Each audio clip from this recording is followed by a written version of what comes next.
आणि यानंतर शेतकऱ्यांसाठी महत्त्वाची बातमी, शेतकरी कर्जमाफीची आज तिसरी यादी जाहीर होणार आहे। 16,96,000 शेतकऱ्यांची यादी जाहीर होण्याची शक्यता आहे।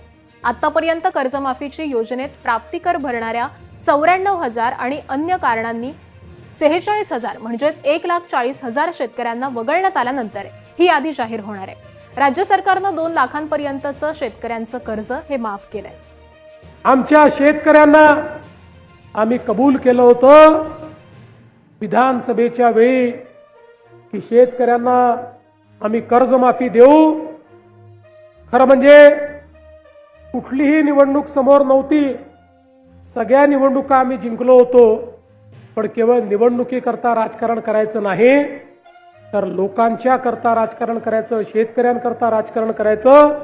म्हणून आमच्या मंत्रिमंडळाने निर्णय घेतला आणि 56 लाख शेतकऱ्यांना कर्जमाफी देणारी देशातली सर्वात मोठी योजना राबवण्याचा निर्णय केला। अर्थात आमचे मुश्रीफ साहेब त्यावेळी म्हणाले की आमच्याकडे सगळे कर्ज भरतात, कर्ज न भरू शकणारे शेतकरी कमी आहेत, पण त्याही शेतकऱ्यांचं आपण लक्ष ठेवलेलं आहे। जे नियमित कर्ज भरणारे शेतकरी आहेत त्यांनाही 50,000 रुपये प्रोत्साहन हे आपल्या शासनाच्या माध्यमातून आपण देतो। यासोबत आपल्या शेतकऱ्यांना मोफत वीज देण्याचा आपण निर्णय केला।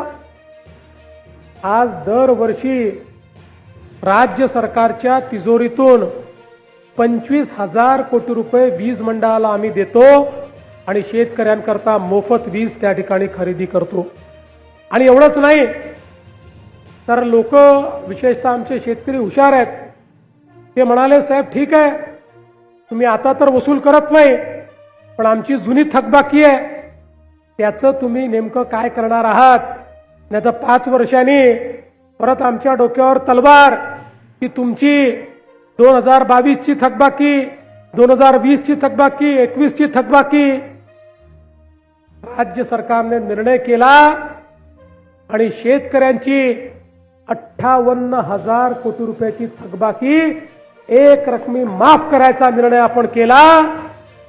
याची प्रक्रिया पूर्ण केल्यानंतर पुढच्या काळात सगळ्या शेतकऱ्यांना तुमची कुठलीही थकबाकी नाही अशा प्रकारचं बिल किंवा अशा प्रकारचा रिपोर्ट आम्ही प्रमाणपत्र आम्ही त्या ठिकाणी देणार आहोत।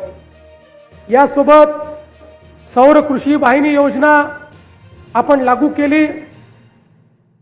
2-2.5 वर्षापूर्वी आम्ही सांगितलं होतं महाराष्ट्रातल्या शेतकऱ्यांना दिवसा 12 तास वीज आम्ही देऊ। आता आम्ही जवळपास 74% शेतकऱ्यांना दिवसा वीज देतो। आता 8 तास देतो, हळूहळू 12 तासापर्यंत जाऊ, पण 74% शेतकऱ्यांना आता दिवसा वीज देतो। या वर्षाच्या शेवटापर्यंत 90 ते 95% शेतकऱ्यांना आम्ही दिवसा वीज देऊ आणि पुढच्या वर्षीपर्यंत काही अपवाद वगळता 100% शेतकऱ्यांना दिवसा वीज द्यायची आहे। पहिल्यांदा 8 तास आणि त्याच्यानंतर 12 तास आमच्या शेतकऱ्यांना दिवसा आणि मोफत वीज ही देण्याचा निर्णय आपल्या सरकारने घेतलेला आहे आणि ते आम्ही या ठिकाणी यशस्वी देखील करून दाखवलाय। आज खरं म्हणजे आपल्या ऊसाच्या शेतकऱ्यांकरता आपल्या केंद्र सरकारने जे निर्णय घेतले, अनेक लोक म्हणायचे मोदींना शेतीतलं काय समजतं, मोदींना ऊसातलं काय समजतं, पण सर्वात जास्त महत्त्वाचे निर्णय हे जर ऊसाच्या शेतकऱ्याकरता कोणी घेतले असतील तर ते नरेंद्र मोदीजींनी घेतले। आणि त्यातला सगळ्यात महत्त्वाचा 20 वर्ष आमच्या शेतकऱ्यांच्या डोक्यावर 10,000 कोटी रुपयाची इन्कम टॅक्सची तलवार होती। केंद्र सरकारने निर्णय घेतला होता इन्कम टॅक्स लागतो तो वसूल करा। आम्ही मागणी करायचो शेतकऱ्यावर इन्कम टॅक्स लावू नका, पण दुर्दैवाने कुठलंच सरकार निर्णय घेऊ शकलं नाही। मात्र आम्ही मोदीजींकडे गेलो, एका मिनिटात मोदीजींनी मान्य केलं आणि कायदाच बदलून टाकला। रिझर्व्ह बँकेच्या कायद्यामध्ये बदल करून 10,000 कोटी रुपयाचा इन्कम टॅक्स आमच्या शेतकऱ्यांचा मोदीजींनी माफ केला. या ठिकाणी MSPचा विषय असो, सॉफ्ट लोनचा विषय असो, आमच्या शेतकऱ्यांना वेगवेगळ्या पद्धतीने मदत करण्याचा विषय असो, आणि त्यासोबत आमची साखर कारखानदारी आज जिवंत आहे याचं महत्त्वाचं कारण इथेनॉलचा निर्णय. काही लोक या निर्णयावर टीका देखील करतायत. काही लोक आपल्या गाडीचं झाकण उघडू दाखवतायत. आता ते झाकण उघडल्याने त्यांना काय दिसलं मला समजलेलं नाही, परंतु या ठिकाणी हे जे काही इथेनॉल मिश्रित पेट्रोल आहे याच्यामुळे तुमची गाडी बिघडली अशा पद्धतीचा पुरावा द्या असं मी नाही म्हटलं. ज्या कंपन्या आहेत पेट्रोलियमच्या आणि गाड्यांच्या, या दोघांनी सांगितलं. अजून तरी कोणी पुरावा घेऊन आलेलं नाही. केवळ सोशल मीडियावर रोज त्या ठिकाणी टीका चालली आहे. ठीक आहे, ती टीका त्यांच्या जागी.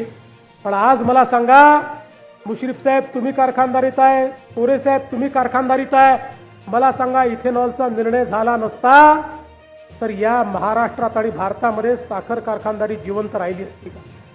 एकही कारखाना या महाराष्ट्रातला जिवंत राहू शकला नसता. आज जो काही या ठिकाणी कारखाना चालतोय, आमच्या शेतकऱ्यांना FRP मिळतोय. कोल्हापूर जिल्ह्यामध्ये तर FRPचे नवनवीन उच्चांकच आहेत. याचं एकमेव कारण आमच्या या मोदीजींच्या सरकारने घेतलेला इथेनॉलचा निर्णय. आणि म्हणून बंधू भगिनींनो, आता पुढच्या काळामध्ये या ठिकाणी अनेक असे निर्णय हे मोदीजींच्या सरकारने घेतले, ज्यामध्ये आज आमच्या साखर कारखान्यातनं जो काही स्पेंट वॉश आणि प्रेसमड निघते त्याचा उपयोग करून त्या ठिकाणी CBG आणि CNG तयार करण्याचा निर्णय घेतला. आज या निर्णयामुळे आमच्या साखर कारखानदारीत काहीच वेस्ट राहणार नाही, झिरो वेस्ट. सगळ्या गोष्टी बाय प्रॉडक्टमध्ये बदलल्या जाणार आहेत. आणि सगळ्यात महत्त्वाचं हे या ठिकाणी सांगण्याचं कारण काय आहे, सगळे कारखाने काही हे लावू शकणार नाहीत. आणि म्हणून देशाचे सहकारिता मंत्री माननीय अमितभाई शहांनी सांगितलं, केंद्र सरकारच्या वतीनं याचा पहिला कारखाना हा कोल्हापूर जिल्ह्यामध्ये लावण्यात येईल.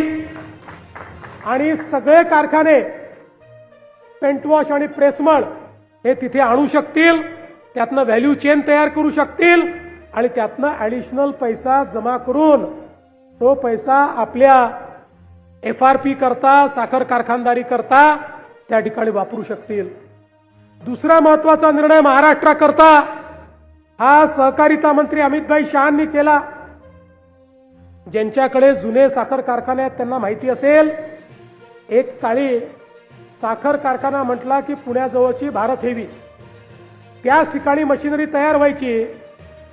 दुर्दैवाने नंतरच्या काळात ते अडचणीत आलं. आता त्याचं रिवायवल करण्याचा निर्णय घेतला आणि अमितभाई शहांनी सांगितलं नुसतं रिवायवल नाही तर आता हे जे CBG प्लांट आहेत देशभराकरता CBG प्लांट हे आपल्या महाराष्ट्रात पुण्यामध्ये भारत हेवीमध्ये तयार करण्याचा निर्णय हा त्या ठिकाणी मोदीजींनी आणि अमितभाईंनी घेतला. एकूणच साखर कारखानदारी ही टिकली पाहिजे, FRP मिळाली पाहिजे, शेतकऱ्यांचं कल्याण झालं पाहिजे आणि त्यातनं व्हॅल्यू चेन तयार झाली पाहिजे. याकरता घेतलेले निर्णय आज महाराष्ट्राला केंद्रस्थानी आणण्याचं काम या ठिकाणी केलं आहे. अर्बन बँकांकरता सगळ्यात महत्त्वाचा निर्णय समर्जित राजे झाला. आपल्या अर्बन बँकांकरता कुठली अपेक्स इन्स्टिट्यूशन नव्हती. एखादी जिल्हा बँक अडचणीत आली तर राज्य बँक होती, राज्य बँकेच्यावर नाबार्ड होतं. पण आपल्या या अर्बन कॉपरेटिव्ह बँकांकरता काही व्यवस्था नव्हती. अमित भाई शहांनी, मोदीजींनी देशाची अम्ब्रेला अथॉरिटी तयार केली आणि अर्बन बँकांना त्या ठिकाणी या अथॉरिटीच्या माध्यमातून टेक्नॉलॉजी पुरवणे, कोर बँकिंग सोल्युशन पुरवणे. ज्यांच्याकडे एकच ब्रँच आहे, त्यांना टेक्नॉलॉजी वापरता येत नाही, त्यांना ती त्या ठिकाणी देणे, त्यांची बॅलन्स शीट तयार करून देणे, त्यांचं ट्रेनिंग करणं, त्यांच्याकरता आवश्यकता पडली तर वित्त उभारून त्या वित्ताच्या माध्यमातून त्या बँकांना बाहेर काढणं, अशा पद्धतीची देशातली पहिली अम्ब्रेला अथॉरिटी तयार केली. आणि या अम्ब्रेला अथॉरिटीचं ऑफिस देखील महाराष्ट्राच्या मुंबईमध्ये तयार केलं.